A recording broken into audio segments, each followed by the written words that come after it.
확신의 말씀 골로새서 2장 2절에서 5절 말씀 함께 교독하시도록 하겠습니다. 내가 이렇게 하는 것은 여러분 모두가 사랑으로 결속되어 마음의 격려를 받고 깨달음에서 생기는 충만한 확신의 모든 풍요에 이르고 하나님의 비밀인 그리스도를 온전히 알게 하려는 것입니다.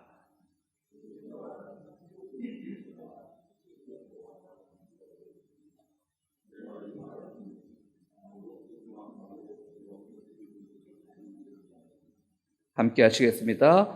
나는 육체로는 비록 떠나 있으나 영으로는 여러분과 함께 있으며 여러분이 질서 있게 살아가는 것과 그리스도를 믿는 여러분의 믿음이 굳건한 것을 보고 기뻐하고 있습니다. 아멘.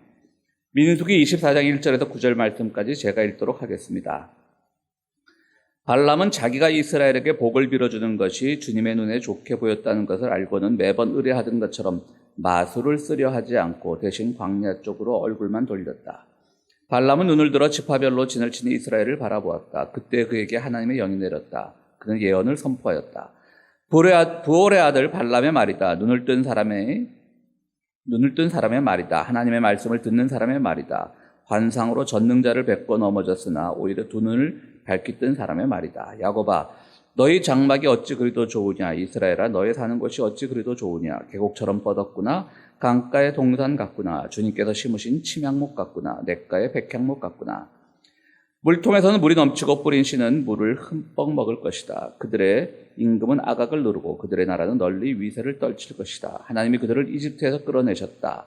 그에게는 들소와 같은 힘이 있다. 그는 나라들 곧 대적들을 집어삼키고 대적들의 뼈를 짓부수며 활을 쏘아 대적들을 꿰뚫을 것이다.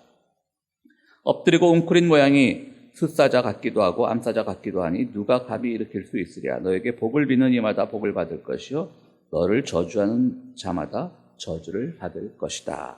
아멘. 오늘은 종교개혁주일입니다. 1517년 10월 31일 마틴 루터, 당시는 가톨릭 신부였겠죠.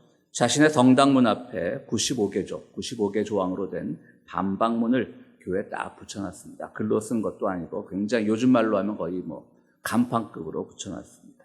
그러면서 그는 당시 가톨릭 교회의 잘못을 지적했습니다.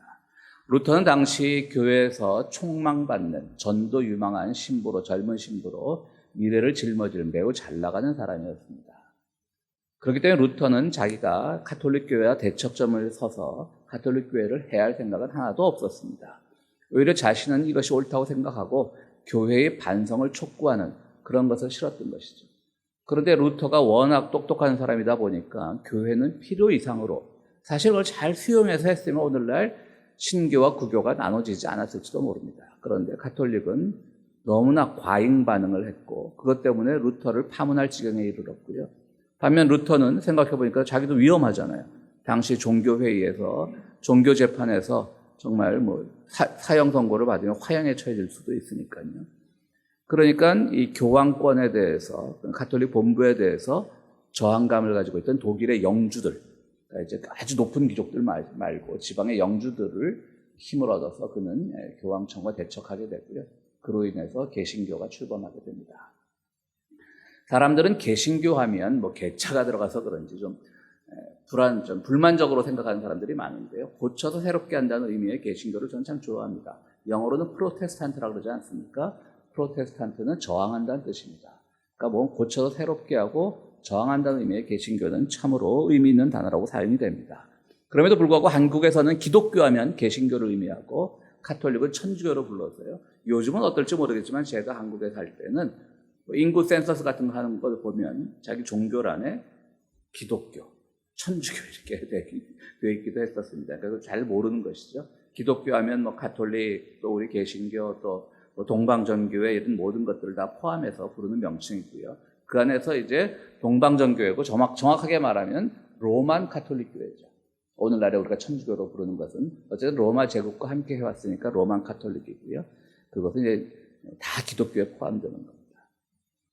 어떤 사람들은 또 가톨릭이 큰 집이고 개신교가 작은 집이고 가톨릭이 큰 형이고 개신교가 작은 형이라고 하는 말을 하기도 하는데요. 그 말도 저는 그렇게 거부감 없이 듣고 있습니다. 그런데 또 일부에서는 왜 우리가 작은 형이야? 왜 우리가 작은 집이야? 개신교 목사들이 발끈하는 경우도 있는데요. 저는 그 말도 좋게 생각합니다. 그 심리학자들의 연구에 따르면 오랫동안 아들이 둘일 경우에 보면 장남들은 굉장히 순종적이고요. 어떤 사회 규율에 대해서 도전하는 정신이 작고 차남들이 굉장히 진취적이고 창의적이라는 그런 연구들이 많이 있습니다. 마이크로소프트의 빌 게이츠도 차남이라고 하고요. 나폴레옹도 차남이라고 하고요. 듣기에 좀 그러실지 모르겠지만 볼셰비키 혁명을 일으킨 레닌도 차남이고요. 쿠바의 카스트로도 차남이라고 합니다. 제 말이 아니라 그 연구 논문에 나온 말입니다. 제가 특정 진영의 사람을 높이 평가하는 건 아니고요. 근데 연구 필요 없이 여러분들은 가장 정확한 증거를 보고 계십니다. 제가 차남이거든요. 딱 보시면 삐딱하잖아요, 제가 좀. 그래서 많은 사람들이 저를 삐딱하게 보는데, 차남들의 진취적이라는 얘기죠. 창의적이라는 얘기죠. 그런 점에서 우리 개신교가 작은 집이라고 불리면, 작은 형이라고 불리면 어때? 그만큼 창의적으로 보일 수 있다는 점에서 저는 좋아합니다. 그렇습니다. 우리가 대부분 그렇지는 않지만 또 일부 개신교 근본주의자들이 카톨릭은 교황은 사탄의 상징이니 성모 마리아를 신으로 섬기니 그런 것들은 다 몰라서 하는 말입니다. 기독교 아까 말씀드렸듯이 동방정교회도 있고 모든 것이 있지만 유일하게 카톨릭과 개신교만이 325년에 발표된 그 니케아 종교회에서 발표된 니케아 선언문을, 니케아 신조를 공통적으로 받아들이고 있는 공통점이 있습니다. 그것이 오늘 우리가 고백하는 사도신경의 원류가 됐던 것이 바로 니케아 신조입니다. 물론 가톨릭에서 성모 마리아의 위상이 우리 개신교보다 좀 높은 것은 사실입니다. 그리고 교황권에 대해서 이것을 어떻게 받아들일까에 대해서 거부감이 있는 것도 사실이지만 어쨌든 성모 마리아의 위상이 높아진 것, 교황권이 강화된 것은 니케아 사도 신조에는 없었습니다. 니케아 신조에는 없었습니다. 그 이후에 이제 가톨릭 교회가 자리를 잡아가면서 성모 마리아의 위상이 높아지고 교황권이 강화되고 했던 것이죠. 니케아 종교회의 니케아 선언에서 기초가 된 사도신경에 우리도 외우지 않습니까? 성모 마리아에게 나시고 사도신경에 있지 않습니까? 그러니까 그런 것들은 후대에 이제 가톨릭 교회가 삽입한 것이지 처음에는 본래 니케아 신조라고 하는 것을 우리가 공통적으로 사용하고 있는 겁니다. 또 하나 오해하지 말아야 될 것은 그렇다고 해서 가톨릭에서 성모 마리아가 어떤 신격 위치를 차지하는 건 아닙니다. 개신교에서 사실 성모 마리아 존경하지 않습니까? 그러나 개신교보다 조금 더 많은 칭송을 받고 있는 것일 뿐 그곳에서 결코 신격 위치를 차지하는 인물은 아니라고 하는 것을 우리가 또 오해를 벗어야 될 것입니다. 어쨌든 제가 종교개혁주일에 이렇게 가톨릭을 어떻게 보면 옹호하는 것 같은 발언을 하는 것은 옹호하고 말고가 없죠. 사이가 나쁠 이유도 없고요. 어쨌든 같은 뿌리에서, 니케아라고 하는 같은 뿌리에서 나온 것이고요. 하는 이유는 우리가 신앙생활을 하면서 무엇에 초점을 둬야 되는지에 늘 관심을 가지자는 의미입니다. 우리는 괜히 필요 없는 것 가지고 적대하고 조그만 차이 가지고 서로 반목하는 그런 일은 없어야 될 것입니다. 바로 이런 오해를 벗어나는 것도 종교개혁 신앙의 하나라고 생각을 합니다. 종교개혁이 있기 10년 전인, 그러니까 1507년 마틴 루터는 당시는 신학도가 아니라 법학도였는데요. 아버지는 그가 이제 법학을 공부해서 법관이 되기를 바랬습니다. 그런데 어느 날 이제 방학 때 자기 고향으로 학교에서 이제 귀향을 하는데 친구와 같이 들판을 걷는데 심한 폭풍우가 몰아닥쳐서 번개가 쳤는데 같이 갔던 친구가 그만 번개를 맞아서 그의 눈앞에서 그야말로 불타고 맙니다, 몸이. 그때 우리가 받는 충격이 얼마나 크겠습니까? 사실 친한 친구였고.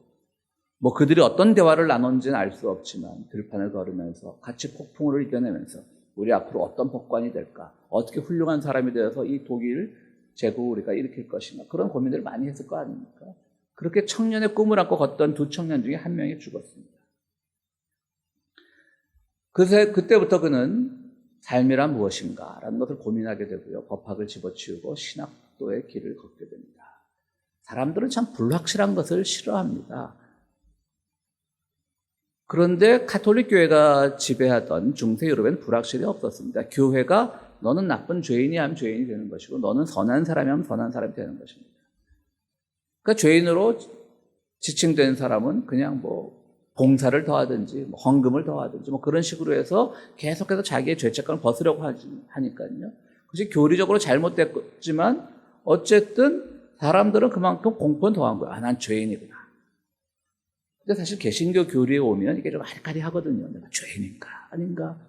맨날 우리 일반 교회는 장로님들이 매주 올라가면서 대표기도 하지 않습니까? 맨날 한국에서도 보면 죽을 수밖에 없는 죄인을 장로님 이렇게 용서해 주시고 예수께서 십자가에 못 박혀 죽으시고 이런 말 들으면 사실 거부감 생기죠. 젊은 사람들. 도대체 저 양반은 무슨 죄를 저질길래 그럼 장로를 하지 말든지 맨날 교회에서 한 달에 한 번 혹은 두 달에 한 번 돌아오는 그런 기도 시간에 그런 말들 하는 나이 드신 그 장로님들의 기억이 한국교회에서 경험했던 것이 납니다.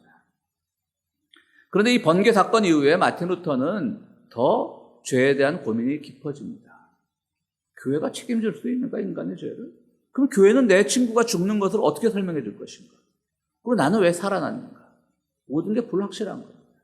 그러니까 죄와 구원의 문제를 놓고 범민하고 기도하다가 그는 결국 모든 문제가 교회에 있다고 생각을 하고 신앙이라는 건 개인의 문제인데 사실은 내가 개인이 느끼고 개인이 고백하고 개인이 속죄받고 개인이 구원받고 개인이 은혜 체험하는 그 개인의 문제인데 그렇다고 교회 제도가 필요 없는 것은 아니지만 교회는 그 개인을 다 모아서 함께 같은 신앙을 고백할 수 있도록 하는 그 역할만 하면 되는데 왜 교회가 모든 것을 가지게 되었을까? 그러다 보니까 교회 권력은 세지고 면죄부 같은 것도 팔게 되고 그런 이제 잘못을 루터가 지적한 것이죠. 그러다 이렇게 루터는 사실 말씀드렸듯이 새로운 종파를 만들 마음은 전혀 없었지만 결과적으로는 개신교의 시조가 되었던 것입니다. 그러면서 이 개신교회는 속죄교리, 내 죄를 대속받았다는 속죄교리가 개신교의 가장 주요한 교리로 자리 잡게 됩니다. 여러분 속죄가 뭡니까? 우리 교회 오래 다니신 분 다 알잖아요.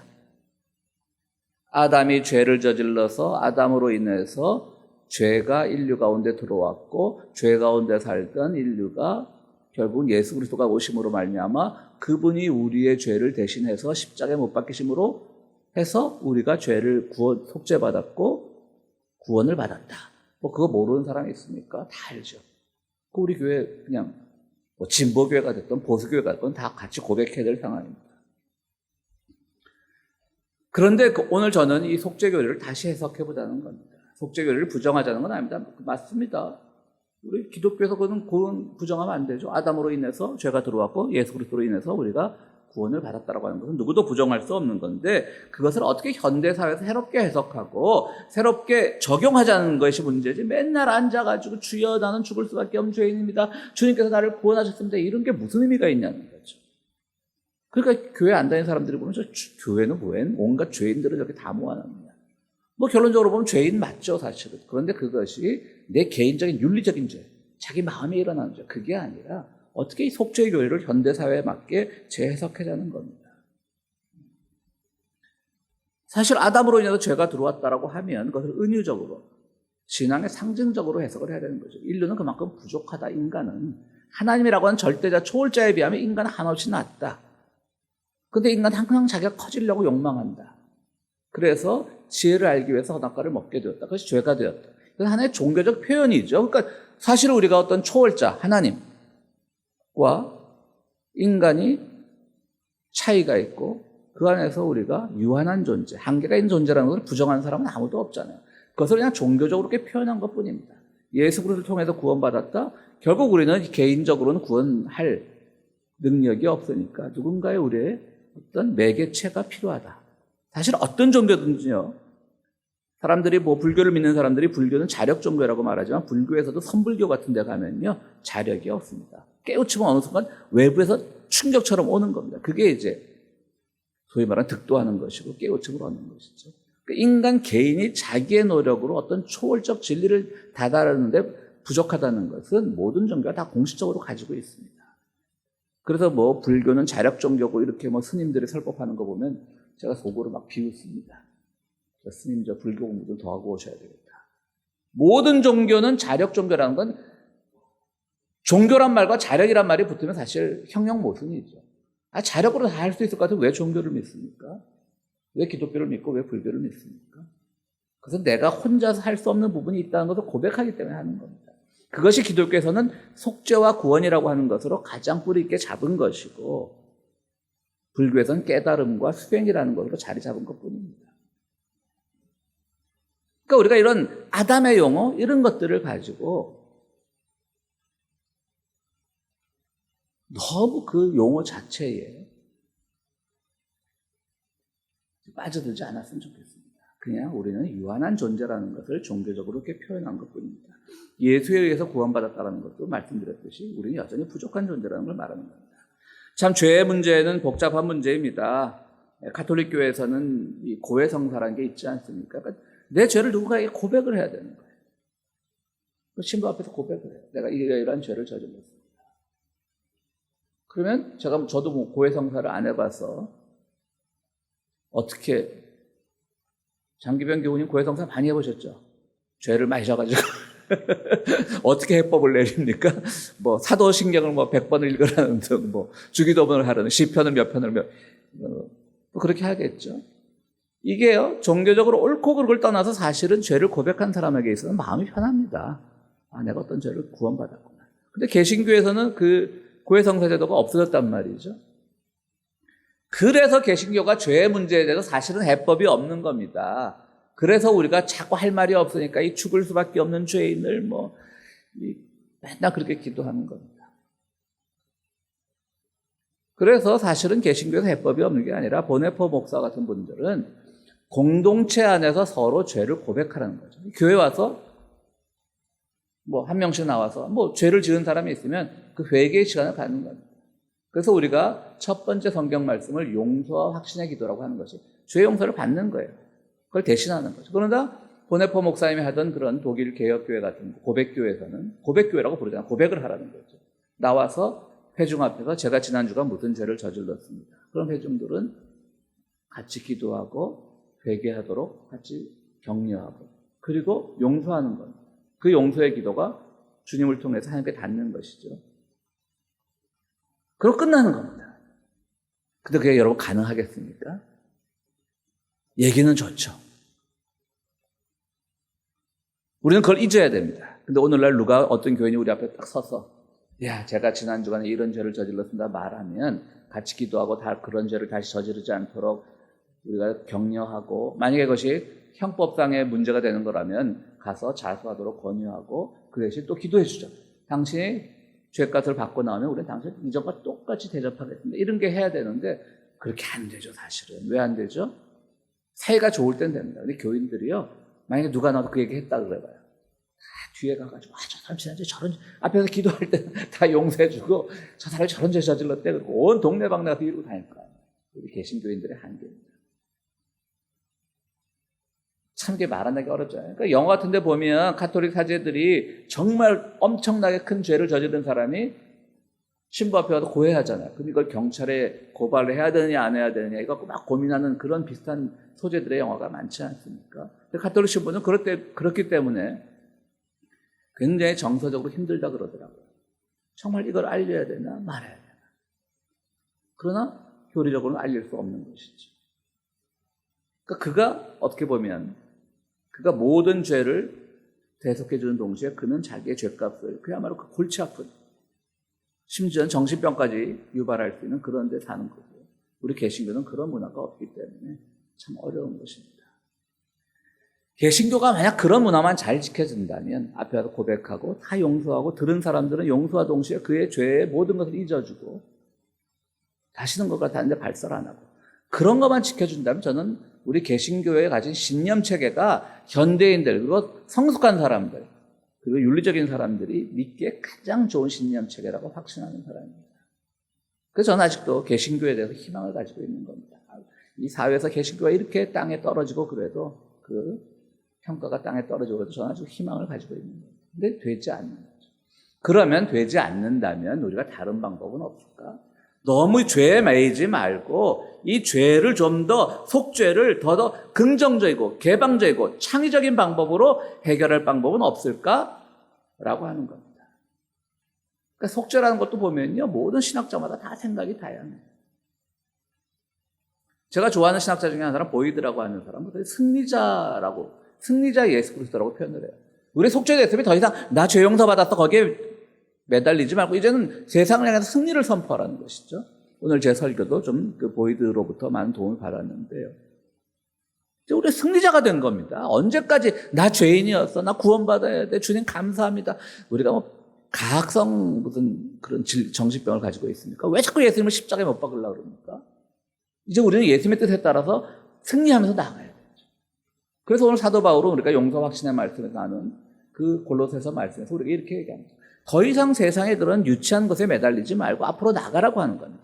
그걸 목사들은 이 본문으로 설교를 할 때 그러죠. 세상 학문 다 필요 없어요. 이제 우리 주님만 잘 믿으면 돼요. 성경만 잘 믿으면 돼요. 그 뜻이 아니죠. 오히려 좀 더 성숙하게 믿으라고 하는 것이죠. 지금 우리가 오늘 신학이라고 하는 것들, 신학생들이 신학교에서 배우라고 하는 것들이 다 세상 학문의 도움을 받은 것들입니다. 중세 이전에는 그런 것이 아니었겠지만 철학의 도움을 받고 자연과학의 도움을 받고 해석학이라는 데 도움을 받고 심지어는 고고학의 도움을 받고 문헌 비평학의 도움을 받고 다 세상의 학문, 사도 바울식으로 말하면 초등학문에 다 도움을 받은 거지만 그거 받지 않고 우리가 어떻게 오늘날 신학을 할 것이며 설교를 할 수 있겠습니까? 그런 것처럼 우리는 오늘 이제 속죄라는 것도 옛날에 종교개혁 시대에 그렇게 막 루터가 고민하던 그 정치는 우리가 당연히 인정하지만 그로 인해서 개신교가 출범했으니까요. 거기서 머물리지 말고 이제 더 창조적이고 창의적이고 승리하는 대로 나가라는 거죠. 제가 예수님을 십자가에 못 박았습니다. 기도하지 말고 오늘날 십자가에 못 박는 행동을 하지 말라는 거죠. 어떤 사람들이 이유 없이 이 선진국이라는 데서 100여 명 이상이 깔려 죽는 일이 났을 때 그 유가족들을 위로하는 것이 기독교로 당연히 기독교인의 사명인데 그것을 가장 손가락질하는 사람들이 기독교인이 많고요. 어느 뉴스 인터뷰를 보니까 어떤 권사님이 한국 교회에서 어떤 권사님이 자기 아들이 거기서 죽었어요. 작년에 이태원에서. 바로 1년이 됐죠. 이제. 교회에서 누구도 신방으로 오지 않더랍니다. 권사님이면 교회에서 높은 지위 아닙니까? 목사도 신방으로 오지 않고 위로 전화가 하나 없더랍니다. 왜? 마귀 집회 가서 죽었다고. 할로윈 같은 마귀 집회 가서 죽었다고. 그러니까 그 권사님도 근데 우리 아들은 거기 친구들하고 만나러 갔을 뿐이지 그 집회를 즐기지 않았다. 나이도 꽤 먹었다. 뭐 40대였다. 그러니까 그런 변명도 필요 없어요. 마귀 집회 갔으면 죽어야 됩니까? 그러면 젊은 사람들이 좀 즐기러 가서 죽어야 됩니까? 하나님이 그렇게 가르쳤습니까? 우리한테?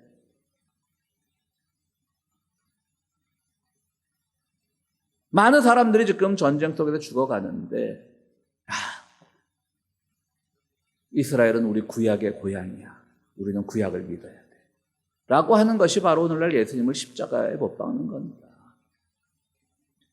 기도단상에서 설교단상에서 죽을 수밖에 없는 죄인들을 구원하여 주시고 라고 하는 자꾸 그 말을 되풀이하는 것이 정말 오히려 문제지 우리는 창의적으로 나가서 십자가에 못 박는 행동을 하지 말아야 됩니다. 바로 우리가 한국교회다.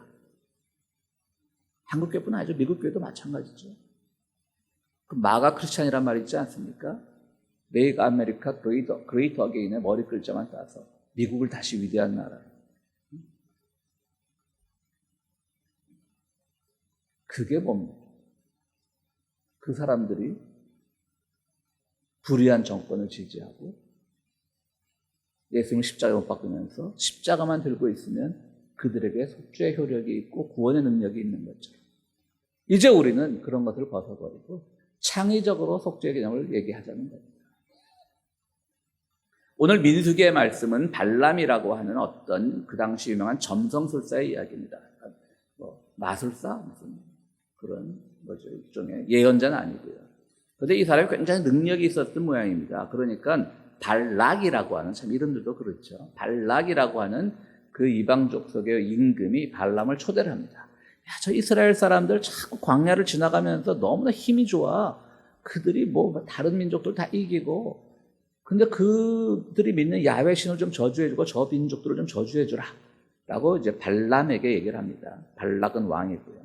그러니까 발람이 이제 발락이 뭐 금보화를 주겠다라고 하니까 발락이 있는 나라로 갑니다. 근데 가다가 포도원 좁은 길을 지나는데 좁은 길을 지나다가 갑자기 막 자기가 타고 나귀가 막